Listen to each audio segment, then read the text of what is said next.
من هديه صلى الله عليه وسلم عند نزول المطر.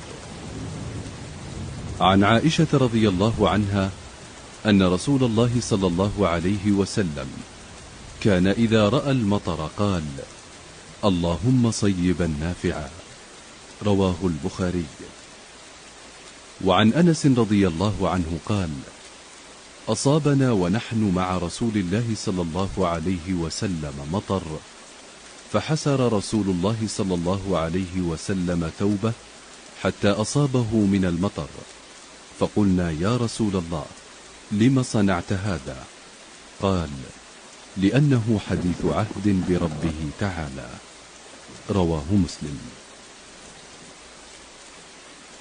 ومن هديه صلى الله عليه وسلم أن تدعو الله تعالى وأن تسأله من خيري الدنيا والآخرة، فإن ذلك موضع إجابة، لأنه يوافق نزول رحمة من رحمات الله عز وجل.